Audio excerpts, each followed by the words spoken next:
Hello and welcome to another Doctor Who Big Finish video. Yes, today I'm looking at, well, it's a rather impromptu Big Finish review because I'm looking at a short trip, but not your standard short trip. I'm looking at a subscriber special short trip by Max Curtis called A Still Life, which is basically a Third Doctor, Jo Grant story. And of course, because it's the Third Doctor, I'm going to check it out. It's my favourite era, favourite Doctor, favourite companion. So of course, I'm going to give it a little listen. And it's kind of made me want to do a little review on it because I feel like this story deserves more praise, it deserves more attention, and it's a real shame that this is a subscriber special short trip. And I'll tell you what a subscriber short trip is in a minute, because this, you know, I genuinely feel like people need to experience this story because it is a wonderful little short trip. Finish release this subscriber short trip as part of the Doctor Who short trip rarities because it deserves more attention, it deserves more love, because it definitely deserves it. Now, what is a subscriber short trip? Well, basically, if you have a main range subscription and if you have this certain story in your subscription, an alien werewolf in London, then you'll have access to Still Life. If you don't have this in your subscription, then you won't have access to it. I know that this is kind of a bit of a pain in the backside, that you've got to have this story to have access to it, and obviously, you know, it's a bit of a pain that, you know, if you want to listen to Still Life, then you can either by chance wait a couple of years to see if it's released part of a short trip rarities,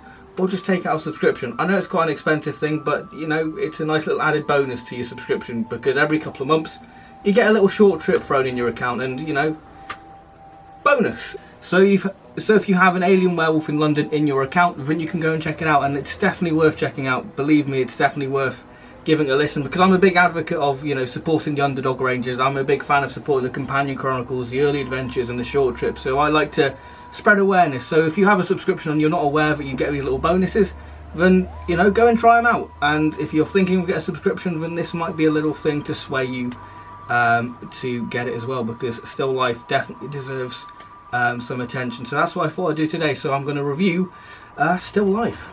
So a little bit of a backstory on this short trip before we actually go into the review. Now, this short trip came to be part of the Paul Spragg Memorial. Max Curtis entered that competition so his short trip could win. So if you win, your short trip will get produced. But the year he entered, Landbound won, which is another Third Doctor short trip, all dealing with the Third Doctor's coming to terms with his exile. Really good little short trip as well, and it's free, so do check that one out if you haven't already. And he was a runner-up, and his short trip got made into a subscriber special. And here it is for us to enjoy. So let's get on with the review. So what opening thoughts on Still Life? Well, I have to say that this story is poignant and incredibly moving. A story by Max Curtis, with the story's theme really being about the limits of hope and how far you will go to push those limits when time really matters. So the story has a strong emotional core, and I thoroughly enjoyed this story, with Max Curtis not only creating a moving story, but a real love letter to the Pertwee era, of it really showcasing the Third Doctor and Jo's dynamic. And it really shows the sort of close nature of these two characters, you know, very much like the start of the Green Death when they're finishing each other's sort of sentence, you know, when Jo's like going, "Oh Doctor, you never listened to a word I said," kind of has that type of feel to it, that kind of close nature those two characters have, and Max Curtis has done a wonderful job portraying that dynamic in this short trip. So on to the story. So the story starts off with a very young Jo Grant and her dad on their way to the Amateur Portrait Award contest, but they're split up. Jo manages to get onto the tube, you know, on the train itself, but her dad gets left behind. But obviously they get reunited, and this kind of sticks with Jo, and this kind of becomes sort of the main plot thread of the story about Jo losing her dad. You know, and this story flash forward to unit investigating a crashed space ambulance with Jo and the Doctor trying to get him, which leads to an incredibly beautiful scene between the Doctor and Jo, with the Doctor asking Jo, you know, what's wrong, and getting this lovely speech about time. For a while, the Doctor quietly rubbed his chin, as though he had to drag the words out of his throat. "It's funny," he said. "Your whole life you think there's almost too much to do and see. But then, once you can count the weeks and months, you can't possibly imagine how you're going to spend them. You know, don't you? But I never said. You never have to. I was a father once too, you know." But all that stops as time has been frozen, leading Jo to enter the spaceship alone, where she encounters the foe of this story, the Bloodline. These creatures who deal with medical technology, and they are just brilliantly described. And that's the thing with these short trips, they really paint the world and the characters, you know, the descriptive language of these short trips is just brilliant. The Bloodline themselves remind me very much of the Axons, of them offering Joe a gift, this device called the Timekeeper, but can only be used 3 times. And Joe, being Joe, she accepts the offer, lets the Bloodline repair their ship, and Joe gets the Timekeeper. You know, she wants to spend time with her dad, who her dad is ill, and she thinks that she has 3 chances to make things right. And Joe's fed up with finding excuses about her work, so Joe takes her dad Terry to UNIT, which actually leads to some lovely references to not only the TV stories but Big Finish stories, you know, like the Scorchies, and even ones yet to come with a cheeky mention of the Third Doctor stopping the Bandrel Armada. I really hope that is a future Third Doctor adventure set, because my gosh, I really want to hear the Third Doctor and the Bandrels. It'd be amazing. So yeah, Big Finish. Let Max Curtis write that story, because I want to hear it. I definitely want to hear that story. Now this all leads to the Third Doctor actually meeting Joe's dad, which leads to a very funny acronym of the TARDIS. I thought it was some sort of tool shed. It's called the TARDIS, a voice boomed. It stands for Tools Arranged Rather Delicately in Shed. He grinned and reached out a hand. How'd you do? I'm the Doctor. Now this leads into the Doctor discovering what Joe has been hiding, the Timekeeper, which causes a bit of animosity between the Doctor and Joe, because Joe can see no wrong. It's much like Chin with Axonite thinking of all the benefits, that they could stop world hunger, and this is kind of, the Timekeeper's kind of similar, that they can send supplies out to, you know, people who are in, you know, dire need. You know, so it's a very interesting sort of parallel to Axos in a way. But of course that animosity doesn't last long, because they end it with a bit of laughter, and we get a great description of the Doctor's lab frozen, which is great, frozen in time, with sort of his experiments are sort of no longer bubbling, it's just all still, and it's just incredibly described really well. It's just wonderful imagery in your head, really. But the next 20 minutes is when the story really takes that emotional turn. Since Joe's dad is ill, Terry finally comes round to the idea of using the Timekeeper, because he knows that this will be the last birthday he will spend with Joe. So this leads to Joe and Terry going off on some wonderful adventures, you know, enjoying themselves, you know, painting pictures, which are just really incredible, beautiful scenes. And as it progresses, you realise it's Terry telling Joe his life through these paintings, which is incredibly bittersweet. But of course, you can't outrun time. And this is when the Timekeeper's purpose is truly revealed, that it is to harvest life energy and to sell it. So the Bloodline definitely have those Axon vibes. But the final 5 minutes gave me goosebumps, as Joe is in the future, but the way the Timekeeper works is basically you are flung into the future and everyone else is in the past. So Joe has to wait for time to catch up everyone else. So she witnesses days turn into weeks and months. I know, it's just a really nice little heartwarming scene that her dad's in the unit lab waiting, and the Doctor occasionally gives her a little wave, you know, making out that he can see her. And it's just really heartwarming, I found, and it's quite nice that there's kind of this anxious thing, you know, will Joe see her dad for one last time before he dies?